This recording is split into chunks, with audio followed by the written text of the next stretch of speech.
Hello guys, मैं आप लोग के लिए टेंस लेकर आ रहा हूँ। शायद मुझे आशा है कि आप लोग को बहुत अच्छा लगेगा। तो मैं आगे बढ़ता हूँ ज़्यादा टाइम वेस्ट ना करते हुए। तो टेंस टेंस का हिंदी अर्थ होता है काल। पहले हम ये जानेंगे कि काल कहते किसे हैं, यानी पहले हम इसको हिंदी में जानेंगे काल कहते किसे हैं। तो हिंदी में यानी हिंदी में काल समय के साथ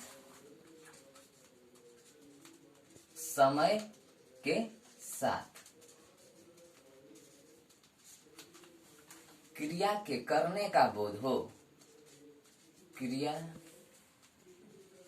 के करने का बोध हो, उसे काल कहते हैं। यानी हमें काल में मिला क्या, एक समय और दूसरा क्रिया। यानी हमारा काल बना कैसे, ओरिजिनेट हुआ कैसे। तो समय और क्रिया को मिला करके हमारा क्या बना, तो काल बना। यानी हमारा काल का ओरिजिनेशन क्या है, समय और क्रिया। यानी समय को हम इंग्लिश में बोलेंगे टाइम, और क्रिया को इंग्लिश में बोलेंगे वर्क। ठीक,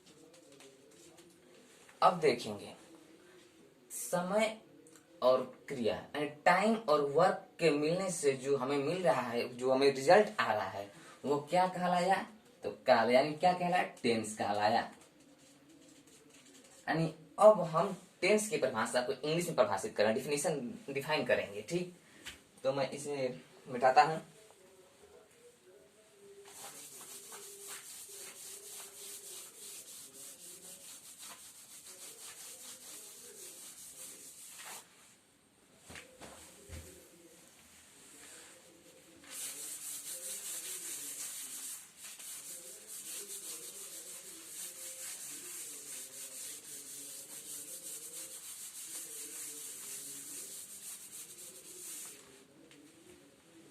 तो टेंस को इंग्लिश में डिफाइन हम करते हैं। मार्कर से नहीं चल रहा है यार, भिंगा हुआ है, नहीं चल पा रहा है। अच्छा, देखते हैं।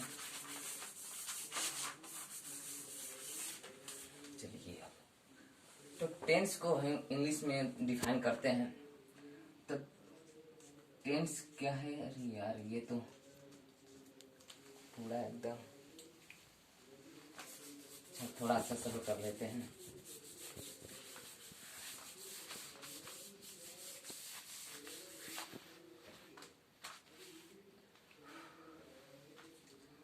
अब देखो, टेंस इज ए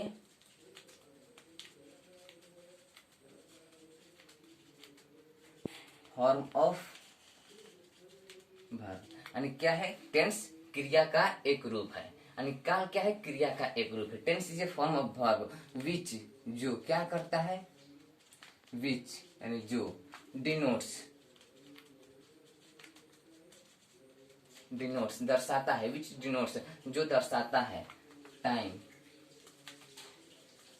एंड यानी समय और, एंड एक्शन ऑफ इवेंट यानी घटना के काम को, इवेंट यानी घटना के काम को दर्शाता है, समय और इवेंट, एक्शन ऑफ इवेंट। यानी क्या है, ये समय है, टाइम है, और ये क्या है, क्रिया है। वही बात फिर से, यानी समय और क्रिया को मिलकर क्या बना हमारा बना, तो टेंस बना। यानी अब हम सीख ले भाई कि टेंस की उत्पत्ति हुई कहां से, टाइम से और इवेंट से यानी वर्क से। ठीक, अब देखेंगे कि टेंस के प्रकार कितने हैं।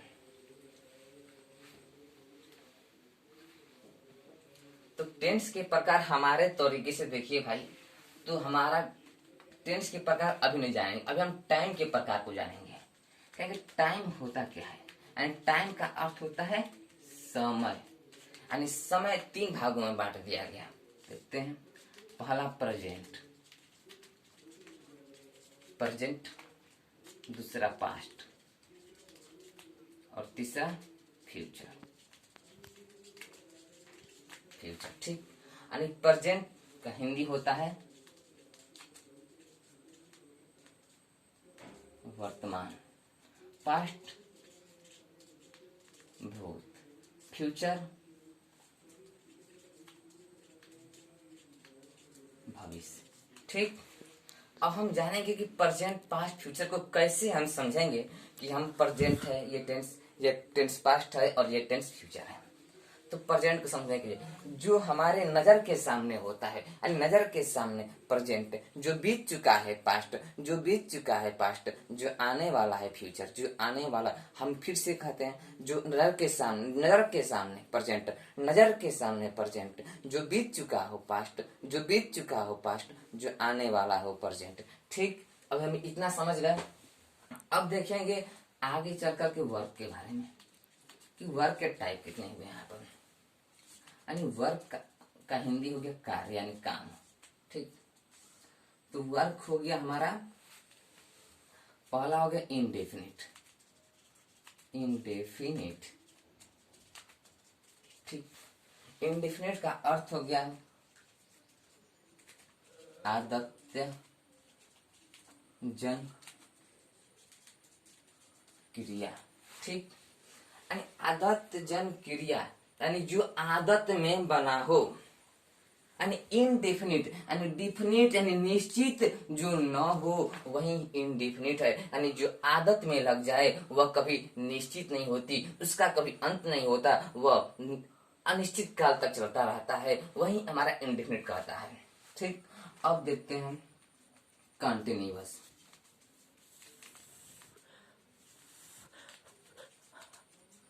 कंटिन्यूअस, कंटिन्यूअस का अर्थ होता है जारी क्रिया।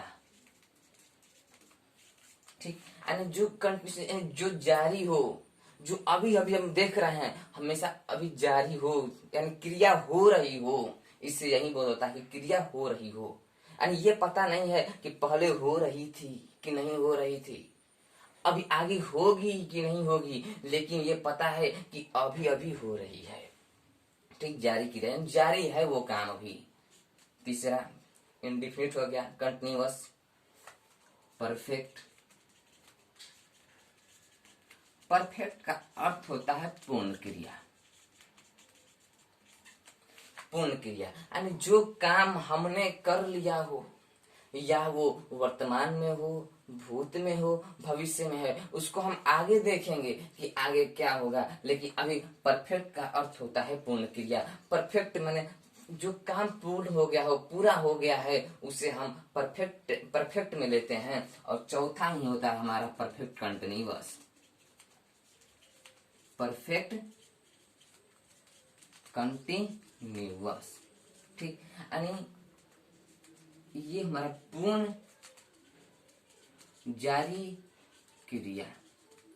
इसमें थोड़ा लोचा है भाई, पूर्ण जारी क्रिया यानी पूर्ण भी है और जारी भी है, पूर्ण भी है और जारी भी है। तो इसे समझने के लिए बड़ा, पूर्ण जारी क्रिया, यानी जो वह 10 वर्षों से पटना में रह रहा है, यानी पटना में, यानी पहले भी रहता था, आज भी रह रहा है। यानी क्या है, पूर्ण भी है, रह रहा था, रह रहा होगा, उससे हमें अभी कोई दिक्कत नहीं है, हम उसके बारे में बाद में जानेंगे। लेकिन जो परफेक्ट कंटिन्यूअस है वह पूर्ण भी ऐसी भाव उत्पन्न करेगा जो लगेगा कि वह पूर्ण हो चुका है, लेकिन वह अभी जारी होगा। जैसे वह दिल्ली में 5 वर्षों से रह रहा है, वह 2 घंटे से काम कर रहा है, यानी 2 घंटा वाली बात है वो तो बीत चुका है, लेकिन वो अभी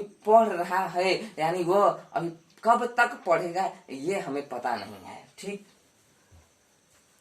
अब देखेंगे यानी टाइम और वर्क को मिला के हमारा क्या बना, तो टेंस बना, यानी यही हमारा काल है। यानी काल का हिंदी अर्थ क्या होता है, काल को हम कैसे जानेंगे? तो काल यही कहता है कि समय और क्रिया के साथ जो काम, जो घटना घटित हो उसे काल कहते हैं। यानी जो, या वो समय कैसा भी क्यों ना हो, या विषम परिस्थिति हो, अच्छी परिस्थितियां हो, लेकिन घटना घटी तो काल हुआ। जैसे हमने इस पे बिंदु दे दिया, समय लगा, वर्क हुआ, तो ये हमारा जो आएगा वो काल कहा जाएगा। कोई भी काम करने में समय लगेगा ही लगेगा, यानी समय लगा है तो कुछ ना कुछ काम हुआ है। लोग कह देते हैं कि हम कुछ नहीं करनी है, लेकिन वो बात नहीं है। कुछ नहीं किए हैं का मतलब क्या? समय बिता है, कुछ तो हुआ, बैठे हैं, सोए हैं, खाए हैं, कुछ तो हुआ, तो वही टेंस हमारा काल कहता है। तो अब टेंस के प्रकार को जानेंगे। यानी ये 3 हुआ, टाइम हुआ एंड क्रॉस वर्क, यानी अब समझे तो गुणा कर देते हैं। ये हमारा टाइम 3 है, गुणे ये वर्क कितना 4। अब कितना हुआ भैया? रिजल्ट क्या आया? ये हमारा टाइम था, ये हमारा वर्क है, और ये हमारा टेंस रिजल्ट आया। यानी हम हमारे तरीके से देखो भाई, तो टेंस के प्रकार कितने हुए? तो 12 हुए कि नहीं? अब मैं इसकी बात आगे करूंगा कि कौन कौन से टेंस हुए।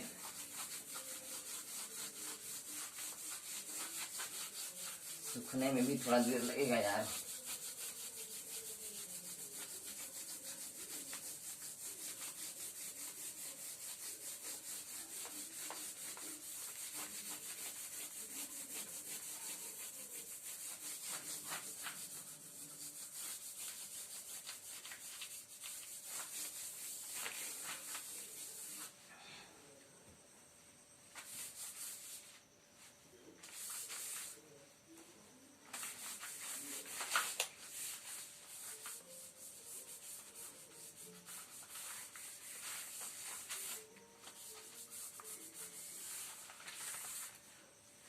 पहला हम देखेंगे,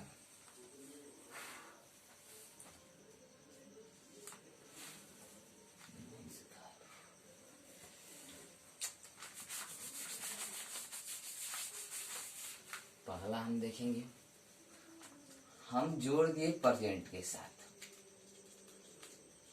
प्रेजेंट के साथ अभी जोड़ रहे हैं, किसको जोड़ेंगे? इनडेफिनिट को। इनडेफिनिट, प्रेजेंट इंडेफिनिट टेंस, यानी इसको हम कहें तो सिंपल प्रेजेंट भी बोल सकते हैं। इसका हिंदी मीनिंग क्या होगा? वर्तमान, आदित्य, जन, क्रिया। ठीक, अब इसके बारे में आगे जानेंगे जब हम टेंस के बारे में पूरी तरह से पढ़ेंगे तब। दूसरा है, सबके साथ क्रॉस प्रोडक्ट करा रहे हैं, प्रेजेंट कंटिन्यूअस।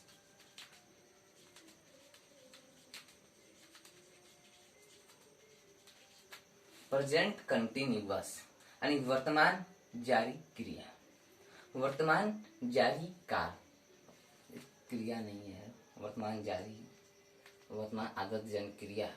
ठीक है, काल उसको हम लिख देते हैं, क्योंकि अब काल की हम टाइप को पढ़ रहे हैं।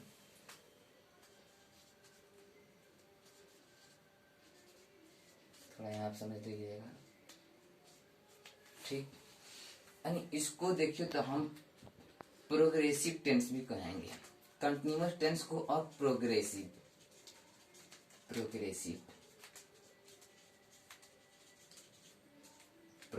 भी कहेंगे, क्योंकि कंटिन्यूअस का अर्थ होता है जारी क्रिया, और प्रोग्रेस का अर्थ होता है आगे बढ़ना। अब प्रोग्रेसिव माने वाला, यानी आगे बढ़ने वाला, यानी प्रोग्रेसिव का अर्थ हुआ आगे बढ़ने वाला क्रिया, यानी प्रेजेंट कंटिन्यूअस टेंस, यानी वर्तमान जारी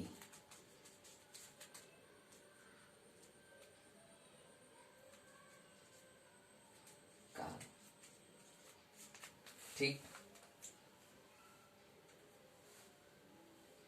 यहाँ क्रिया ही रहेगा तो अच्छा रहेगा,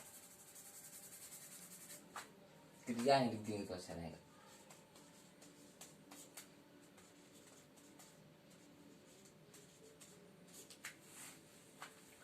तीसरा आता है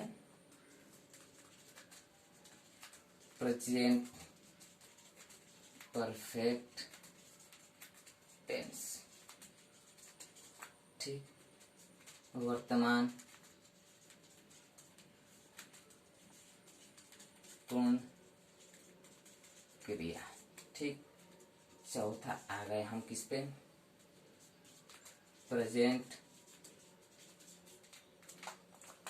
परफेक्ट। इसके बारे में हम आगे बात करेंगे, ऐसी बात नहीं, पहले नाम जान लेते हैं। तो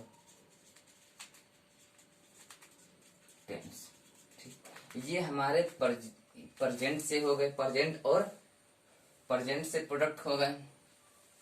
अब पांचवा आ जाते हैं पास्ट पे, पास्ट से प्रोडक्ट आते हैं। पास्ट इंडेफिनिट, इसका हिंदी नहीं लिख पाए यार, लिख देते हैं।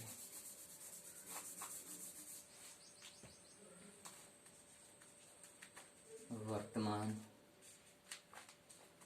पूर्ण जारी क्रिया।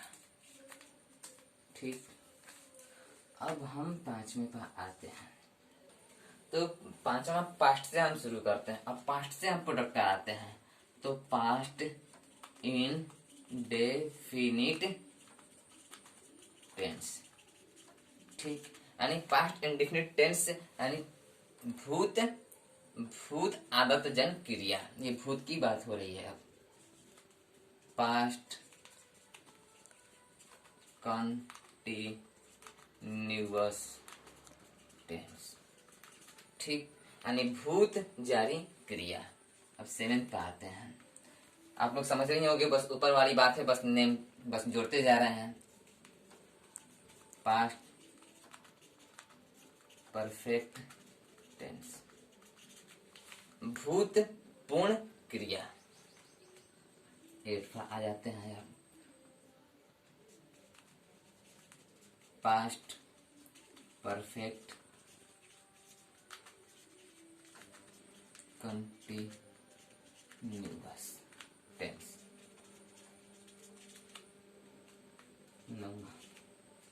फ्यूचर से आप करते हैं हम, तो आ गया फ्यूचर इन डेफिनिट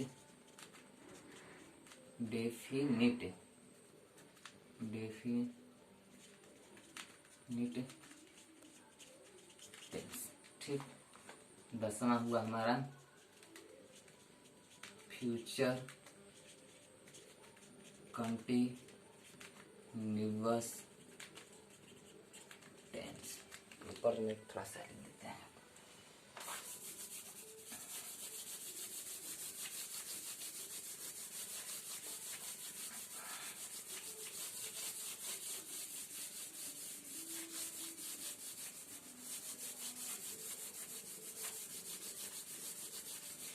आप लोग साथ साथ चलते रहिएगा, हम आगे बढ़ते रहेंगे।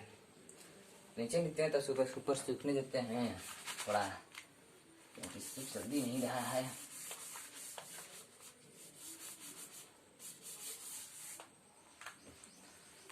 इलेवेंथ नंबर हो गया हमारा फ्यूचर परफेक्ट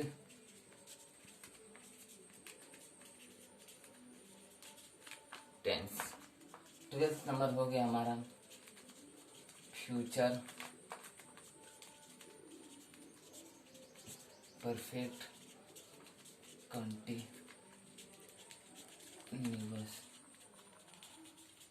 टेंस। ठीक, हमने टेंस के बारे में जान लिया कि टेंस हुए 12 हमारे तरीकों से। ठीक, अब भाई टेंस को पढ़ने के लिए हमें 3 चीजों की आवश्यकता होती है। वो क्या है? सब्जेक्ट, वर्ब और ऑब्जेक्ट। Subject, verb, object. जैसे मानव को जीने के लिए 3 चीजों की आवश्यकता होती है। जो न्यूनतम आवश्यकता है वो है जल, भोजन और आवास। उसी तरह सेंटेंस के लिए 3 चीजों की आवश्यकता पड़ती है। ठीक, यानी ये सब्जेक्ट है क्या, सब्जेक्ट को हम पहचानेंगे कैसे कि सब्जेक्ट क्या होता है। तो सरल भाषा में समझिए तो सब्जेक्ट का अर्थ होता है कर्ता, यानी जो काम करता है वही करता है, यानी जो काम करता है वही करता है। राम आम खाता है, यानी खाने की क्रिया कौन कर रहा है, तो राम कर रहा है, यानी राम हमारा वहां क्या हुआ, तो करता हुआ। तो वैसे ही देखे तो वर्ब का आगे हम अच्छे से इसको बताएंगे, लेकिन आज थोड़ा टाइम भी ज्यादा होने जा रहा है तो सोच रहे हैं इसको ज्यादा जल्दी हम खत्म कर दें। हम बताएंगे आगे। वर्ब, वर्ब में होता है क्रिया, यानी क्रिया। तो क्रिया, क्रिया जिस हिंदी शब्द के अंत में ना, जिस हिंदी शब्द के अंत में न अगर ना लगा हो उसे क्रिया कहते हैं, वो क्रिया समझा जाता है। जैसे पढ़ना क्या है, ना है। जाना क्या है, ना है। अब ये नहीं कहना भाई कि नाना, अरे भाई ये नाना वर्ब नहीं है, ये तो नाउन हो गया। जिससे हो गया लिखना, यानी क्या है, अंत में ना लगा हुआ है, तो ये हमारे क्या है, तो वर्ब है। तो क्रिया वो हो गया है जिस हिंदी शब्द के अंत में न अगर ना लगा हो वह क्रिया कहलाया। सब्जेक्ट वह कहलाया, कर्ता वह कहलाया, जो काम कर रहा हो वह कर्ता कहलाया। यानी करता, यानी जो काम करता है वही करता है। अब ऑब्जेक्ट के बारे में समझते हैं। ऑब्जेक्ट का अर्थ होता है कर्म, यानी क्रिया का प्रभाव किस पे पड़े भैया, कर्ता का प्रभाव कर्म पर पड़ेगा।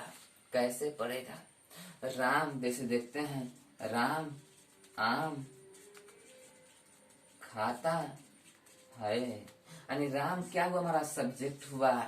आम क्या हुआ, खाता क्या हुआ, अभी वर्ब हुआ। And subject verb, and subject खा किसको रहा है, तो आम को, बेचारा बेचारे आम को खा रहा है, तो आम हमारा यहाँ पे ऑब्जेक्ट का है। एंड इस सब्जेक्ट क्रिया का प्रभाव किस पे पड़ा, तो आम पर पड़ा। राम खा रहा है, क्या खा रहा है, तो आम खा रहा है, यानी प्रभाव किस पे पड़ रहा है, आम पर पड़ रहा है, तो ये हमारा ऑब्जेक्ट हुआ। ठीक, तो ठीक है, मैं आगे आप लोग के साथ आऊंगा। मैं इस वीडियो को अब इतना ही रखने देता हूँ। यदि ये पसंद आए तो आप इसे शेयर करें और लाइक करें, और आगे आपके साथ जुड़ता रहूंगा। ठीक है।